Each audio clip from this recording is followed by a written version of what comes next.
I finally did it. I took the plunge and I bought the DJI Osmo Pocket 3 camera. If you're working on an influencer startup, then you're going to want to watch this video. I'm Doc John, the Entreprofessor, and I teach entrepreneurship at a leading university, and one of the courses I teach is the Influencer Startup. Students are often asking me, what equipment do I use for my channel?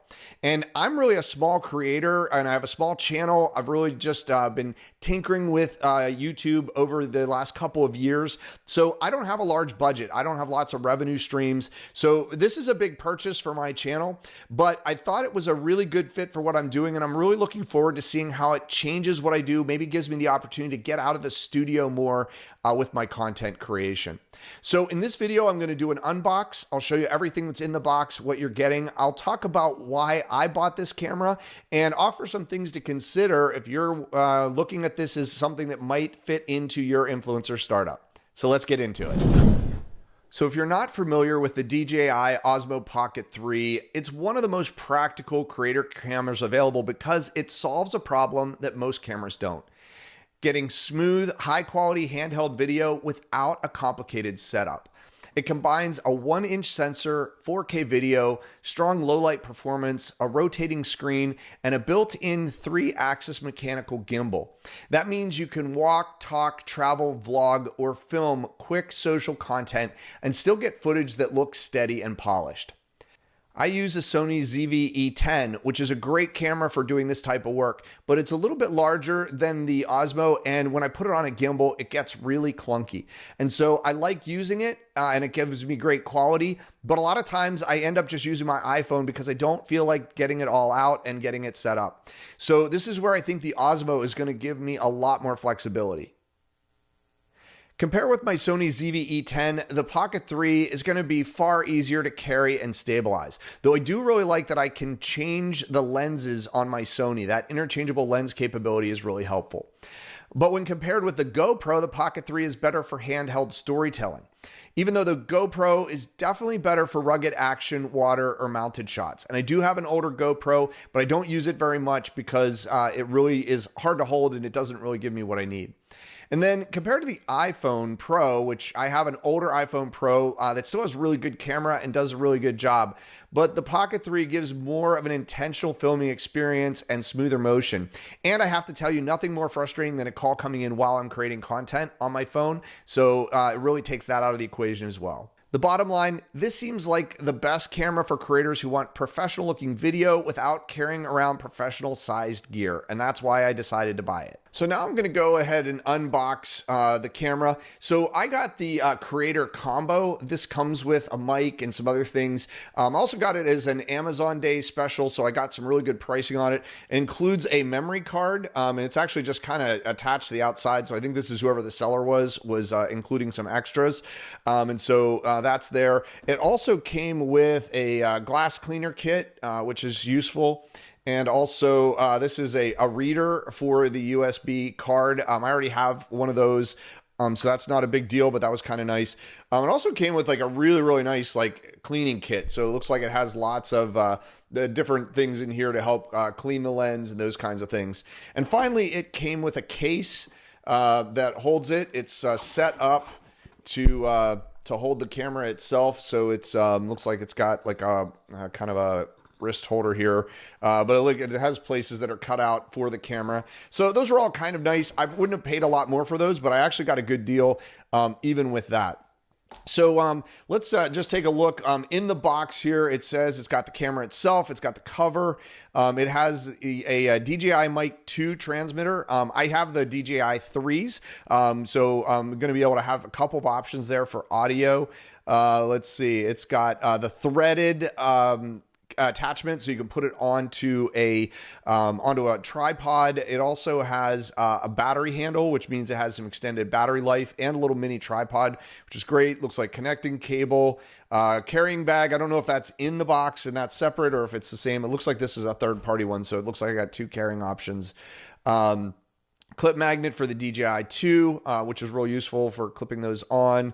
windscreen. So it's got all the things that come with it too. It also has a wide angle lens that you can pop on, which is pretty slick, and a wrist strap. So lots of things. This creator kit gives you like a lot of the extras that make it usable. I will say, like I learned from some others that use it, it will not go onto a tripod if you don't have that extender that's threaded. So the creator kit comes with that. If you just get the camera by itself, you have to buy that separately. So sometimes where you'll see one that looks like a really, really good price, it's actually not as good a price as it seems. That's, you know, kind of keep an eye out for that. But let's go ahead and open it up and let's see what it looks like.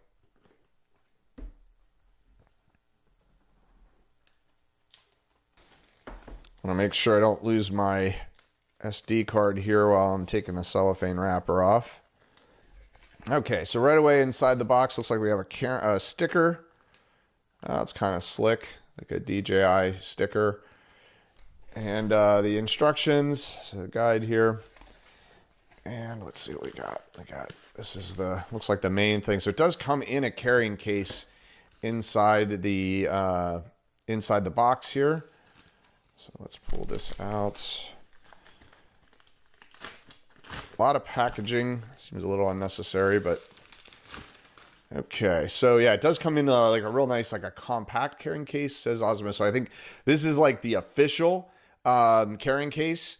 And then the one that came with the kit, it's a little bigger, but it's a little harder shell. This one's definitely like soft-sided. And so we can unzip it here. So inside looks like we have like the camera and some of the attachments. So here's the camera itself. So it's not on yet. We'll have to kind of start that, but it's all like closed up. But I mean, you can see how small this is. I mean, it's really, really small. It will fit easily in a pocket. It's, you know, from a handheld perspective, really, really easy to, you know, whether you're facing towards you or away from you. The gimbal here, the camera like can adjust up, down, side to side, and then rotate. So a lot of good angles there. Also in the carrying case, we have the DJI 2 mic. I used to have the DJI ones, which were excellent. I loved them. I dropped the head unit and it broke on a concrete floor, which was unfortunate. But this is nice. It'll give me one that I can just, you know, it's already tied into the camera. But it will also, through Bluetooth, I can sync it up with my DJI 3s, which I bought when I broke my DJI ones, and they're about half the size of these. It's the same general shape, but it's like a little square instead of a longer rectangle. So we'll talk a bit about, I'm really excited about this. This is going to maybe help save some footage in the future when I've had some times where something happened on the mics and I didn't get everything I needed. So looks like we have, this is the mic, or I'm sorry, this is the battery, the extended battery handle, looks like. So let's pull that out. I think this is a battery handle. This, yeah, because it has like has a USB connector here. So this plugs into the bottom of the camera, and then it has the threaded piece at the bottom that you can put into a tripod. So you can see like this, the camera itself does not have a tripod holder, but once we put this into place, and let's see, it's going to snap in like that. Yeah, so then now we can put this on a tripod. So it's a little taller for putting on a tripod, but it lets you do that. And then there's these little slides on the side here that lock it into place, and this button here lets you pull those back apart. So that's really slick. I don't know if you saw the light went on there for a second. So by tying it in, let's see what else we have here. Okay, yeah, so this is a mini tripod. So this is really helpful if we want to stand it on a table. So let's see, it opens up here like this, and then we can put that in the, you know, on the threaded extension here. And again, we can then clip that into the camera itself. So now it's all kind of one unit. You can see that light coming on there, and we can set that on the table. Now you're probably not able to see that as easily. So that's really helpful.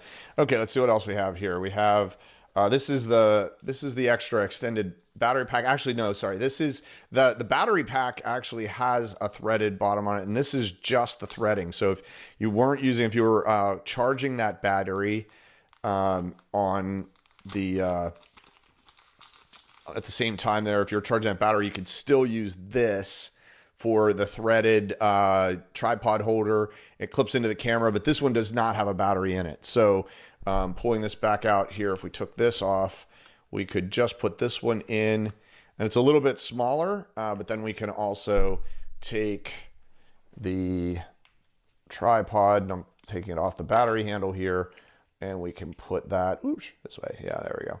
Can put that on like that. And then now it has that. And this is a little bit smaller footprint, as you can see. So that's also kind of a good way to do it as well. So we've got a couple of different options there. Also in the bag here, we've got a couple of other things. We've got connector cables.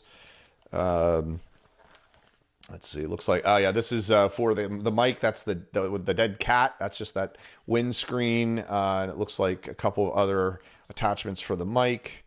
And then this little, and then here's the magnet that goes on the back of the mic as well. So we've got all those features that you need for the mic. So yeah, so I think we can see here, I'll have to, let's see, I'll peel off this thing for the screen. I don't know if this has any battery. Okay, good. Look, so we already have some power here. So it's asking me to choose the language, swipe from the left edge to enter playback. So if we want to do that, no SD card. So it's telling me I can't do that yet. But I mean, you can see the camera is already active. Let's see if I can get it to look at me here. Let's see if we can clear that message. Tap to switch between shooting modes. Tap to select the gimbal mode. Nice. Tap to rotate the gimbal. So it's giving me kind of walk through the menu here. Tap to switch between, I don't know if you can read that, but the gimbal, tilt and control slide. So now it's looking at you, looking at me. And then let's see, we can slide, tap to check battery level. So we can do that. All right. And so we have that. We can switch it around. You can now see, here I am. Hey, and there we go. So yeah, so it looks great. It does have the ability for you can turn the lens here. You can turn it this way for vertical mode. You can turn it this way for horizontal. I think the automatic setting has it where you go when you go horizontal. It's previewing. So there's some setting changes. I've seen some good videos on like what settings to change when you first get it. So I'll have to explore some of those and see what the best setup is. But as you can see, this is a really solid camera. I really like it coming out of the box. It looks really sharp. It's packaged well. At least aesthetically, and you know, the kit that I got here, the creator kit, along with some of these extras, really gives me everything I need to get started. So just realized one more thing in the main box here, kind of a mid-sized box. I assume this is some charger of some kind. Oh no, actually, sorry. This is actually the case that it goes in. Let me open this up. This is actually very slick. I like this about it because this is a so there's some kind of directions inside. This is like a protective cover that just pops in right over top of the camera like this. It's got a cutout for the gimbal. And then if we take this off, you know, it really gives you a nice pocket-sized format. It protects the lens because the lens actually tucks back underneath. And so makes it just a really nice, easy, compact way to carry it, to hold it, and those kinds of things. So that's another really good element there as well. So there you have it. Everything that comes in the box, everything that really comes with this packet, particularly the version that I got here, this creator combo. Some little extras are really nice as well. So really think I have everything I need to start trying this out. So now I'll briefly walk through my decision criteria for why I decided to buy this particular camera. The number one reason was that the best creators I know are all using this camera. I've observed them using it, had a chance to ask them questions about when they use it and how they use it and why they chose it and why they like it. And all of them consistently say this is one of the most valuable tools in my toolbox when it comes to creating video content, because I can pull it out, I can do things spontaneously, I can capture lots of good social media content, or it can be a backup camera, or it can be a second. So really, it was that feedback that really started to point me down this path to begin with. The second reason is it's very compact. I really, really like its small footprint. It's easy to carry. It's quick to activate. And so it's something that can be with me all the time. And it will hopefully really give me the ability to create content beyond the studio, which I've done some of, but it oftentimes is a little daunting because there are many more variables. It's a lot less controlling. I use the Sony ZV-E10, and this is it's a fairly compact digital SLR. I really like it. It's been very helpful. But you know, if I want to put on a tripod and I want to put mics on and everything, it takes a lot of setup, and the Osmo really will kind of shorten that process. The other thing is it's a perfect second to the Sony ZV-E10. And so a lot of times if I do shoot outside the studio, or if I do like a live interview or an interview in another spot, I'll try to get a second camera angle. So when I'm using Riverside and I'm doing them online, I get that side-by-side shot, no problem. But if I'm sitting with someone, a lot of times I'll try to get one that's straight on and then one that's maybe pointing right at the guest as I'm interviewing them. And so I've often put my iPhone onto a tripod for that purpose. And this is really going to give me that second angle and a lot easier setup. Better video quality, more control, and that kind of thing. So I'm really excited about that as well. The fourth thing is the seamless integration with my DJI 3 mics. And so I mentioned before, these are my DJI 3s. I replaced DJI 1s with those. If you've not really made the investment in a mic set, I highly recommend this. This is probably the most important piece of equipment I have, and I actually would buy this before anything else. The DJI 3s with an iPhone can be really powerful. And as you can see, just to compare, this is the DJI 3. It's really small and compact. When we put that next to the DJI 2, it's half the size. It's similar footprint otherwise, but you can see it's a much smaller setup. And so I really think the DJI mics are valuable, and this is going to give me integration. I can use these with the Osmo if I want to, or again, I have the DJI 2, so I have some options there. And I would say too, that takes me to my fifth reason, which is the fact that it has the included DJI 2 mic. I can use that for backup audio. And candidly, I have some scar tissue here. I've had audio lost on shoots. One time I didn't get the plug seated right into the head unit of the DJI mic receiver that was sitting on my Sony, and so I didn't capture any audio. Another time I accidentally bumped the camera into slow-mo mode, and so I got slow video, which I was able to speed up, but it didn't even capture any audio. And in both cases, I had to go to the audio on my iPhone as a backup, and it was really not good. I had to go through a lot of AI enhancement and sound engineering to get the audio even usable. And so now having this DJI 2 mic, what I'll probably do is I'll have the DJI 2 with the Osmo and just place that DJI 2 mic close to where the interview is happening while we're still wearing the 3s and tying those into my Sony. And so it will avoid that problem. I'll have a backup audio of 2 different audios to work with in case something goes wrong. So this is where it's really giving me that full studio with 2 very small, simple pieces of equipment.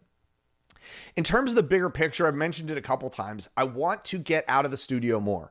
Over the last couple of years, I've learned how to create video like this to where I'm pretty comfortable doing it. Not that it's perfect. I know I could improve more, and I'm always trying to enhance it a little bit every day. Recently worked with a lighting expert to really improve my lighting. Love to hear what you think about that. I know it's still not perfect. Even he said, here's some more things you can do if you want to get more extreme. But I'm always looking for ways to improve the studio, but I really have a pretty good handle on how to create this kind of video. As soon as I get outside the studio, that's when things start to go wrong. There's more moving parts. I have less confidence. And so I'm hoping that the Osmo 3 is really going to give me that ability to do more outside the studio. And so I can bring more content to you that's different and hopefully interesting and useful. So those are some of the reasons I went through and some of my decision criteria when I chose to buy the DJI Osmo Pocket 3 camera. If you're thinking about buying this camera, here are a few things to consider. I would start with, what is your channel type? So if you're building an influencer startup, what type of channel are you setting up and how are you going to monetize? And is this camera going to be something that really contributes to that channel in a meaningful way? The second thing is related, and it's just the content type that you're creating. I do a lot of content, and for the last few years here in the studio. And so I haven't had a lot of need for a camera like the Osmo. I usually would just use my iPhone to do some of the out of the studio content. But now that I'm trying to do more there, and I don't necessarily want to lug all of my gear, my bigger tripod and my Sony ZV-E10 and those kinds of things for some of the things I'm doing, the Osmos are, a really good fit for that. So if you find that you're doing more out of the studio, maybe walk around type videos, or you're creating content that's more like spontaneous, or it's just, in the moment, or capturing B-roll in places where you don't want to be super conspicuous, the Osmo can be a really, really good option for that. The other thing to consider is your budget. How much do you have to spend on a camera? This is not a low cost purchase. So some of the things that I found really impactful for my channel have been really inexpensive, but just needing to know what they were and using them the right way. Whereas the Osmo is definitely an investment decision. I've seen the price fluctuate a good bit. Even in the last year, I've seen it go everywhere from on the high end over $800, more towards $900. And I've seen it drop as low as around $500. I was able to get it for just over $500 on an Amazon Day deal that included the creator pack and also some extras, as you saw. So really the price can fluctuate. So you want to shop around a little bit. You may want to wait for the right pricing for you. But if it's within your budget, this can be a really good option. Even if you have an unlimited budget, this could still be a good option just because it's convenient, it's easy, and it really probably won't have a lot of impact if you have a lot of funds to work with. If it is a bigger purchase, it still potentially has a lot of value if it fits into the budget that you have to work with. The next thing to consider would really be your quality requirements. Like, how high quality of video do you need? The good thing about this is there's not a lot of trade-off here. You have 4K, you have a 1-inch sensor, which is great for a camera of this size, and so you have the ability to put some adjusting overlay lenses and that kind of thing. So you can get very good quality. But if you're looking for cinematic quality, if you're a filmmaker, those kinds of things, it might be good for test shots and those kinds of things, but maybe not for the quality that you would want. Whereas if you're a social media creator or a YouTuber, or you're doing content where it needs to be good, even very good, but not necessarily top tier like that, then this would probably give you what you need, but that's another thing to consider. And then the last thing would be just that trade-off between convenience and quality. So even if you need very high quality video, but convenience is important, and at times you're going to capture more video because you have the Osmo, then it still could be a really good decision. And what I say is, the best camera is the one you have and the one you use. So if it's a camera you're going to carry with you all the time, if you're going to pull it out and use it and create some content that you otherwise might not have, then this could still be a really, really good camera to add to your bag. So that's the unbox and just a little bit about my reason for buying this camera. In some future videos, I'll talk about my experience and I'll show some examples of how I'm using the Osmo and just give you an update if there's interest. So if there is, definitely put a note below and I'll plan to do that. I'll also give a formal review of the camera once I've had enough experience with it to be able to know that this is going to be useful or not, or what's good about it, what's maybe missing. So keep an eye out for that as well. I'll also include just examples of applications for how I use this camera in ways that maybe I haven't been able to with some of my other equipment, and just how it really fits into and supports my influencer startup. If you have this camera, if you have an Osmo Pocket 3, please drop notes in the comments. Describe a little bit about what your experience has been so far. What have you been able to do with it? What are some limitations you've run into? That would be really helpful. And if this video is helpful for you, please like the video and subscribe to the channel. Also be sure to check out my playlist called The Influencer Startup. I teach a university course called The Influencer Startup, and that channel has a lot of my class lectures. It has a lot of other supporting videos. It has some experiences I've done. I've gave myself a 5-day influencer startup challenge. And so I've captured a lot of video and shared a lot of what I've learned, as well as how to connect the content you're creating with money models and really building a business around your content, not just creating content for the sake of being a creator. So I hope this is helpful. Look forward to seeing you in future videos. Keep going.